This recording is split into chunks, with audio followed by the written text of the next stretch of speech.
стигнали до бреговете на Акве Калиде. В средата на първи век след Христа Римската империя анексирала Отрийското царство и създала провинция Тракия.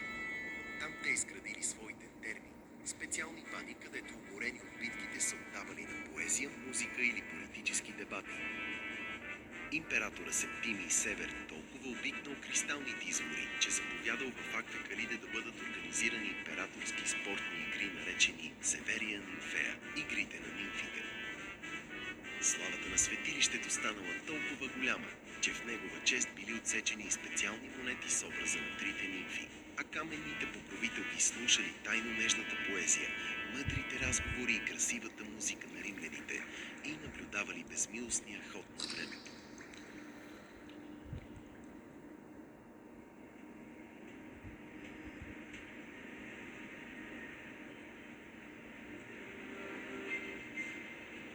Дошъл края на поредния век. Враждебните готски племена превзели Акве Калиде. Градът пострадал тежко от нападението. Готите насочили опустошителните си сили към термите. Трите нимфи отправили молби към боговете да съхранят горещите води. И наистина, вълшебната сила на изворите сякаш усмирила варварите и те не посмели да разрушат построените терми. Историка Йорданес, живял през 6 век, разказва, че готите останали там много дни и се наслаждавали на топлите бани. Ала болни и измъчени хора от цял свят също дирали изцеление в светилището на трите нимфи.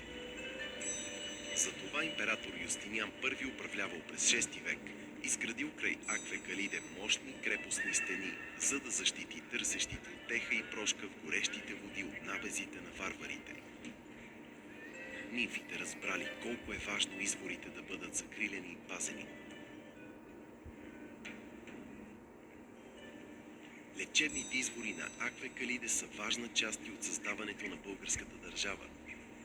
Когато през пролета на 681 година в земите край Акве Калиде дошъл гордия и храбър хан Аспарух, заедно със своя непознат и причудлив народ, трите нимфи решили да му помогнат да победи по-многобройната армия на византийския император Константин IV.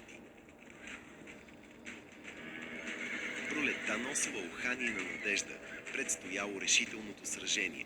Каменните пазителки запяли своята вълшебна песен и примамили византийския император при Акве Калиде. Той оставил своите пълководци да водят битката и без самия да знае защо, препуснал като омагьосан към свещените извори. Така хан Аспарух, владетеля на българите, победил армията му и се заселил заедно с народа си на юг от река Дунав. След създаването на българската държава, градът на топлите извори бил наречен Терма или Термополис.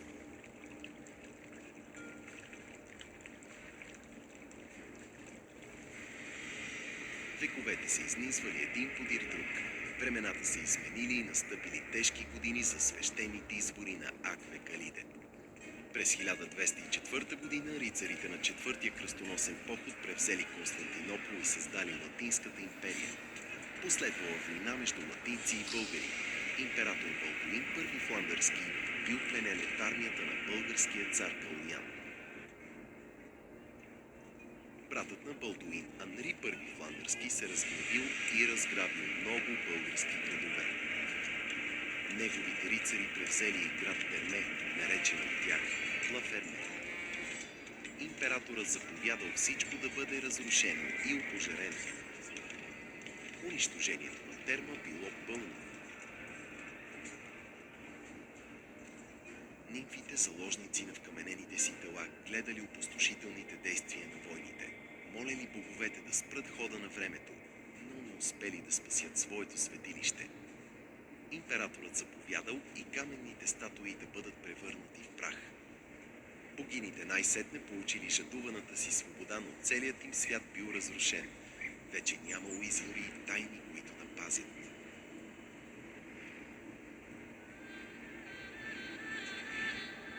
Дълги векове след това вълшебните извори били затрупани в руини.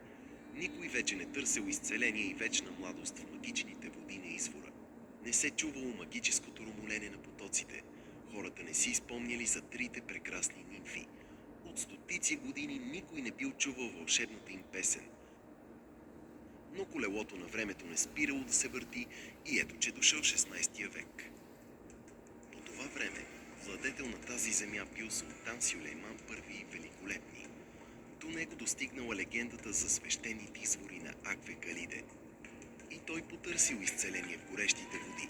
Сюлейман усетил свещената сила на водата, която го призовала да възвърне предишното величие на светилището. Султанът издигнал сред руините на старата баня нова постройка – Капладжа Хамам.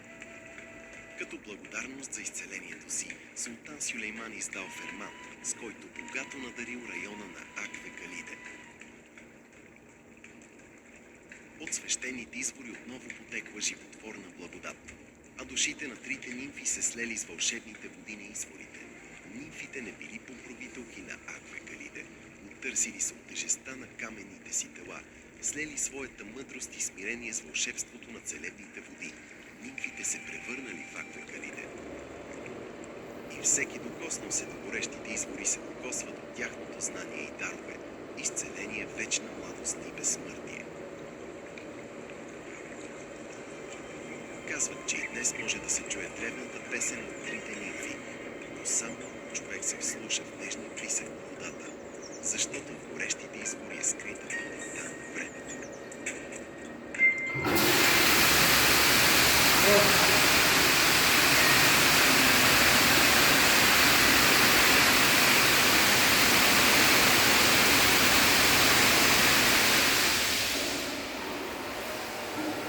Не можах да го снимам.